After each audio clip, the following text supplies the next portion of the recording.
शासन है। जी हाँ, मैं बात करने जा रहा हूँ विश्व के सबसे बड़े लोकतंत्र भारत की। हमारा देश भारत 15 अगस्त 1947 को स्वतंत्र हुआ तथा स्वतंत्रता के पश्चात हमारे देश में कई सामाजिक, आर्थिक एवं राजनीतिक फेरबदल हुए। इन सभी फेरबदलों के बीच में 1952 में हमारे देश में प्रथम आम चुनाव संपन्न हुए। इन आम चुनावों में हमने देखा कि लोकसभा के साथ साथ राज्य विधानसभाओं के भी चुनाव संपन्न करवाए गए। जी हाँ, मैं बात करने जा रहा हूँ एक देश एक चुनाव की। एक देश एक चुनाव की अवधारणा हमारे देश के लिए कोई नई नहीं है। जैसे मैंने बताया, हमारे देश में 1952 में एक साथ चुनाव हुए। इसके अलावा 1957, 1962, 1967 में भी हमारे देश में एक साथ ही लोकसभा तथा राज्य विधानसभाओं के चुनाव संपन्न हुए। संसद में एक देश और एक चुनाव का मुद्दा काफी चर्चा का विषय बना हुआ है तथा शीतकालीन सत्र में भी इस विषय पर काफी चर्चा हो रही है। तो आइए जानते हैं छोटी सी वाद विवाद प्रतियोगिता के माध्यम से कि आखिर क्या है एक देश एक चुनाव, क्या है इसकी खामियां, क्या है इसकी खूबियां, और क्या हमारा देश भारत इतना परिपक्व हो चुका है कि वह एक साथ स्थानीय स्तर से लेकर केंद्र स्तर तक सभी जो चुनाव है उनको एक साथ करवा पाए। आइए, मैं ज्यादा समय ना लेता हुआ आप सभी को मिलवा देता हूं आज के प्रतिभागियों से। एक देश एक चुनाव के पक्ष में हमारे बीच में पक्ष में तर्क देंगे Tanika BA first year, Ritika BA first year and Riya BA first year.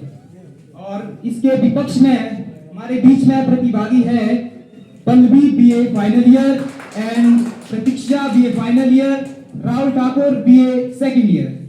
चलिए शुरू करते हैं आज की वाद विवाद प्रतियोगिता को तनिका के साथ। प्लीज तनिका।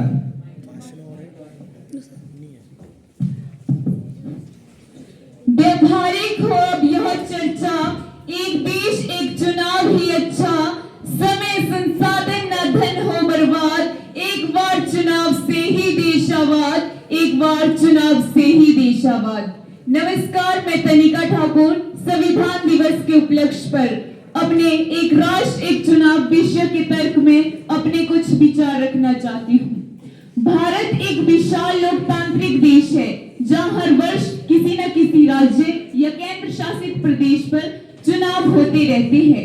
यह चुनाव प्रक्रिया न केवल समय और संसाधनों की मांग करती है बल्कि विकास कार्यों को भी प्रभावित करती है। इसी संदर्भ में एक राष्ट्र एक चुनाव एक महत्वपूर्ण विषय के रूप में उभर कर सामने आया है। एक देश एक चुनाव एक ऐसा विषय है जो पूरे देश में आ गया है। यह भारत के लोकतांत्रिक ढांचे को मजबूती देने के साथ साथ खर्च और समय की बर्बादी को भी कम करने की दिशा में अपनी एक अहम भूमिका निभा रहा है। भारत में एक राष्ट्र एक चुनाव की अवधारणा ने काफी समय और ध्यान और बहस बटोरी है। अब मैं आप सभी को एक राष्ट्र एक चुनाव के कुछ महत्वपूर्ण लाभों के बारे में बताना चाहती हूँ। महोदया, आपको बता दूं कि जो एक राष्ट्र एक चुनाव विषय है इसके अनेक फायदे हैं, लेकिन यदि मैं इन फायदों के बारे में आपको बताऊं तो पूरा दिन निकल जाएगा। तो मैं आप सभी को कुछ एक महत्वपूर्ण फायदों के बारे में बताना चाहूंगी। लागत में कमी, कम व्यवधान, मतदाताओं की भागीदारी में वृद्धि, मजबूत लोकतंत्र। लागत में कमी, भारत में राष्ट्रीय और राज्य दोनों स्तरों पर होने वाले चुनाव यदि बार बार हो तो बहुत खर्च आता है। यदि इन दोनों चुनावों को एक साथ करवा दिया जाए तो हमारे देश में खर्च की बहुत कमी हो सकती है। कम व्यवधान, बार बार होने वाले चुनाव सरकार के सुचारू कामकाज को बाधित कर सकते हैं क्योंकि ये अभियान मोड में आ जाते हैं। एक साथ चुनाव कराने से सरकारें लंबे समय तक शासन पर अपना ध्यान केंद्रित कर सकती है। मतदाताओं की भागीदारी में वृद्धि, मतदाताओं को एक ही दिन में राष्ट्रीय और राज्य दोनों सरकारों के लिए मतदान करवाने का अवसर मिलेगा, जिससे स्वाभाविक रूप से कुल मतदाता मतदान में वृद्धि होगी। तो ये थे कुछ एक लाभ जो मैं आप सभी के समक्ष पेश कर चुकी हूँ। थैंक यू तनिका। रितिका, चलिए अब बात करते हैं पल्लवी जी से कि आखिर उनका एक देश एक चुनाव के विषय में क्या मत है। पल्लवी प्लीज। धन्यवाद। जैसा कि साथी तनिका जी ने वन नेशन वन इलेक्शन विषय के पक्ष में अपने चुनाव रखे, तो मैं आप सभी को ये बता दूं कि एक सिक्के के दो पहलू होते हैं। यदि हमने अभी तक तनिका जी से इसके पक्ष के बारे में सुना, तो मैं आप सभी के समक्ष इसके कुछ विपक्ष में भी कहना चाहूंगी। भारत एक लोकतांत्रिक देश है जो विश्व का सबसे बड़ा लोकतंत्र माना जाता है। जैसे कि देशराज जी ने कहा कि वन नेशन वन इलेक्शन के अधीन आज तक भी देश में कुछ बार चुनाव हो चुके हैं। यदि यह विचार इतना सक्षम होता तो क्या इसके अधीन आगे चुनाव नहीं करवाए जाते? लोकतंत्र हमारे देश की पहचान है। भारत विश्व का सबसे बड़ा लोकतंत्र है। जब यहाँ पर संघात्मक शासन प्रणाली अपनाई गई है और संघात्मक शासन प्रणाली के अधीन ही यहाँ पर धन और मतदान दोनों का कोई सटीक ब्यौरा नहीं मिलता है, तो जब देश में वन नेशन वन इलेक्शन के तहत चुनाव करवाए जाएंगे तो धन और मतदान दोनों का सटीक ब्यौरा हमें कैसे प्राप्त होगा? मैं आपसे यह जानना चाहूंगी कि आपके ऐसे क्या मत है जिनसे हम वन नेशन वन इलेक्शन को अपने देश के लिए एक सटीक सोच समझें। धन्यवाद। Thank you Pallavi. चलिए बात करते हैं रितिका से कि आखिर एक देश और एक चुनाव के विषय में उनका क्या मत है। रितिका प्लीज।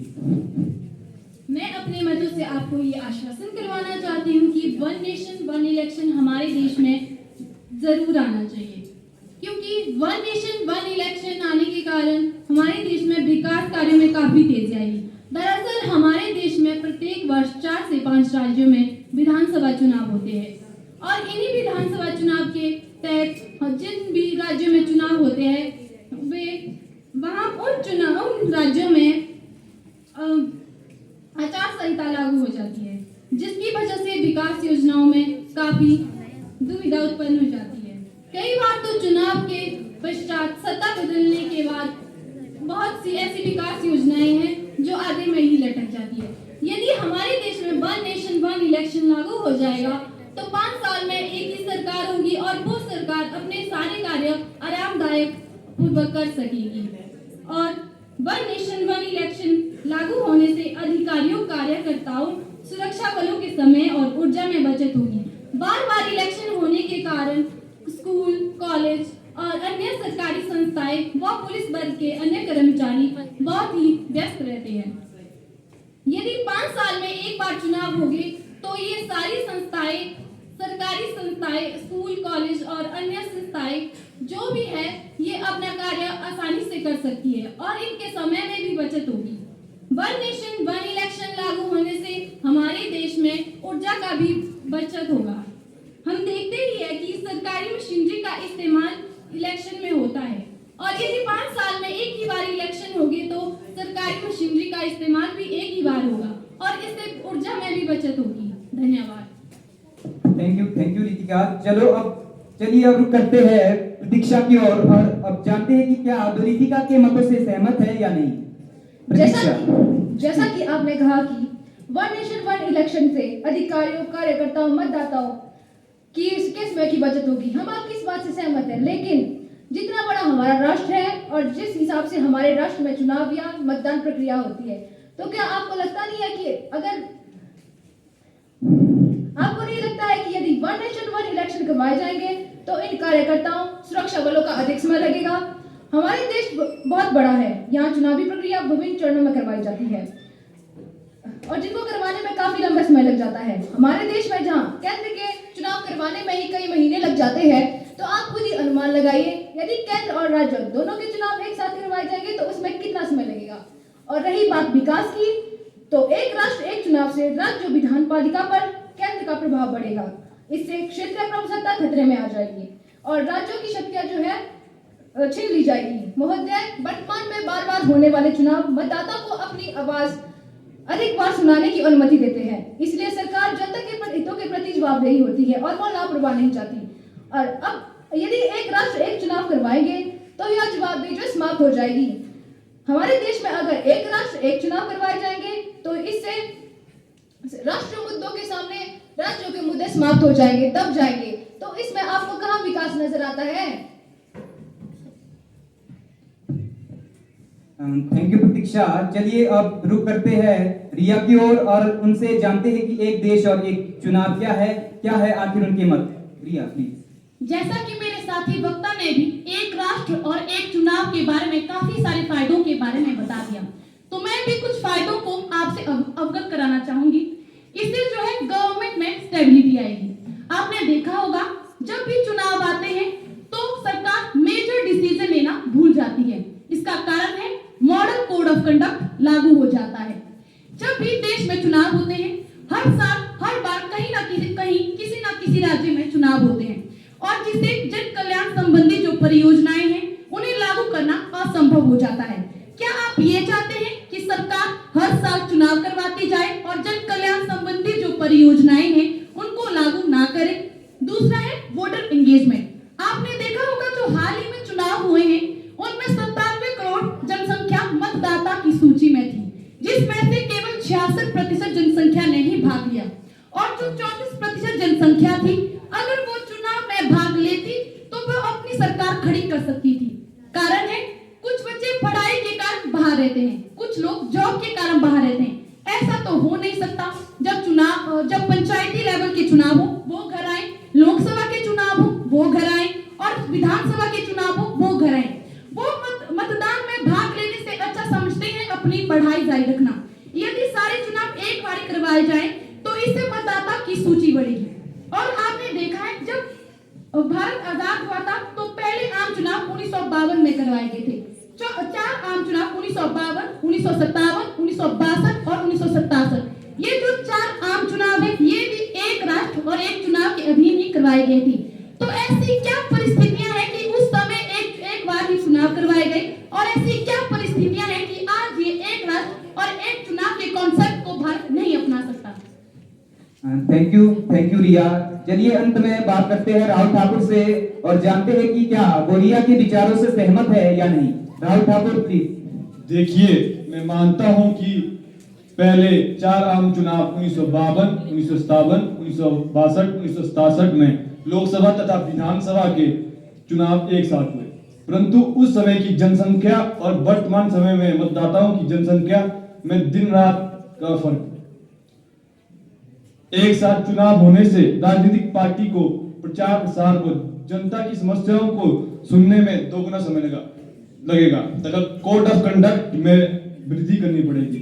आप कहते हैं कि देश में पहले 4 आम चुनाव की तरह चुनाव होने चाहिए। जरा सोचिए, यदि मतदाता एक साथ 2 मतदान करेंगे तो मौजूदा समय से दोगुना समय लगेगा। देखा जाए तो प्रचार प्रसार व मतदान की गिनती में कम से कम 1 साल या 1 साल से अधिक समय चुनावों में ही लग जाएगा। समय में ना कोई विकास होएगा और इससे प्रशासन भी चुनावों में अस्त व्यस्त रहेगा। अलग अलग समय पर चुनाव होने से आम लोगों के स्थानीय मुद्दों और समस्याओं पर बात होती है। पार्टियां उन मुद्दों को ध्यान में रखते हुए अपना मैनिफेस्टो तैयार करती है और सरकार बनाती है। तो सरकार इन मुद्दों पर ध्यान में रखते हुए नीतियों को बनाती है। यदि सरकार उन नीतियों पर अमल नहीं करे तो जनता के पास अवसर होता है कि पुनः चुनाव आने पर उस पार्टी का समर्थन ना दें। इस प्रकार सरकार की जवाबदेही तय होती है। लेकिन यदि 5 वर्ष में केवल एक बार चुनाव हुए तो निश्चित रूप से सरकार की जवाबदेही कम हो जाएगी। वो जनता के मुद्दों पर कोई कार्य नहीं होगा। सरकार अपनी मौज मस्ती में व्यस्त रहेगी। पूरे देश में एक साथ चुनाव होने से फेडरलिज्म संघवाद कमजोर होता है। भारत एक ऐसा देश है जिसने त्रिस्तरीय संघीय प्रणाली को अपनाया हुआ है, जिसमें केंद्र सरकार है, राज्य सरकार है तथा लोकल गवर्नमेंट है। राज्यों की सरकार केंद्र सरकार की मातहत सरकार नहीं है। हमारे संविधान ने केंद्र को कुछ विषय दिए जिसमें केंद्र सरकार सर्वोच्च है तथा राज्यों को कुछ विषय दिए हैं जिसमें राज्य सरकार सर्वोच्च है तथा कुछ संबंधित विषय जिसमें केंद्र तथा राज्य दोनों का संबंधित क्षेत्र है, दोनों का चलता है। अगर हम यह के सारे देश में चुनाव लोकसभा चुनावों के साथ होने चाहिए, इसका मतलब यह है वे राज्य जिन राज्य को मान लीजिए बीच में चुनाव हुए क्योंकि विधानसभा भंग हुई हो या किसी राज्य का पुनर्गठन किया हो तो उन चुनावों में जो ब्याज है वे बचे हुए समय के लिए रह जाएगी, बची हुई अवधि के लिए रह जाएगी। राज्य के नागरिकों ने ना तो सरकार को 5 साल के लिए चुना हुआ है, इसी दबाव में बची हुई अवधि के लिए रह जाएगी। इसका मतलब यह हुआ केंद्र सरकार को राज्य पर वरीयता दी गई है। इसका मतलब है कि यह संघवाद के खिलाफ होगा। देश में एक साथ चुनाव कराना कोई खाड़ा जी का वारा नहीं है। मैं अपने विपक्ष के साथी को कहना चाहूंगा कि भारत एक बनाना रिपब्लिक देश नहीं है। भारत ने संविधान से चल रहा देश है। भारत एक संविधान से चल रहा देश है। एक साथ चुनाव करवाने से कई सारी कानूनी तथा संवैधानिक दिक्कतों का सामना करना पड़ता है। इसके लिए हमें आर्टिकल 83, आर्टिकल 85 व अन्य अनुच्छेदों में कॉन्स्टिट्यूशनल अमेंडमेंट करनी पड़ेगी तथा कई अमेंडमेंट ऐसी है जिसमें हमें राज्य सरकार का सहयोग लेना पड़ेगा या राज्य सरकार की सहमति लेनी पड़ेगी। मैं मानता हूं one nation one election bill को लाना एक राजनीतिक फैसला है। जैसे जैसे केंद्र में किसी एक पार्टी की सरकार मजबूत होती है, वो चाहती है, उसकी इच्छा रहती है कि उसकी विधानसभा तथा लोकसभा के चुनाव एक साथ हो, क्योंकि केंद्र में तो उसकी स्थिति मजबूत है। उसकी इच्छा रहती है कि उसका फायदा उसे विधानसभा के चुनावों में भी मिलेगा। इस तरह देखा जाए राज्य में भी विधानसभा उनको उनकी सरकार आने की अधिक संभावनाएं रहती है। अंत में ये कहना चाहूंगा, चुनाव लोकतंत्र की शान तक खूबसूरती है। अगर हम इन चुनावों में अनावश्यक प्रतिबंधों पर बात करेंगे तो ये लोकतंत्र के स्थान पर अधिनायकवाद को जन्म देगा तथा देश में लोकतंत्र को समाप्त कर व्यक्तिवादी व्यवस्था या यूं कहे हिटलरशाही को जन्म देगा। धन्यवाद। जय हिंद। धन्यवाद राहुल ठाकुर। तो ये थी एक छोटी सी वाद विवाद प्रतियोगिता जिसमें हमने देखा कि क्या है एक देश एक चुनाव। एक देश एक चुनाव विषय पर संसद में शीतकालीन सत्र में चर्चा हो रही है तथा रामनाथ कोविंद जो कि हमारे पूर्व राष्ट्रपति रहे, उनकी जो रिपोर्ट है 10 सदस्यीय पैनल के द्वारा इस समिति का गठन किया गया था, जिसमें 10 सदस्य समिति का गठन किया गया जिसमें एक देश और एक चुनाव के विषय में एक रिपोर्ट तैयार की गई। उसी के आधार पर हमारे देश में एक देश एक चुनाव विषय पर चर्चाएं हो रही है तथा आप सभी युवाओं से मेरा आग्रह है कि आप सभी एक देश एक चुनाव विषय पर सोचे, इस पर मंथन करें ताकि हमारा देश आगे विकास की राह पर चल सके, क्योंकि आप ही देश का भविष्य है, देश की रीढ़ है। धन्यवाद। आपका दिन मंगलमय हो।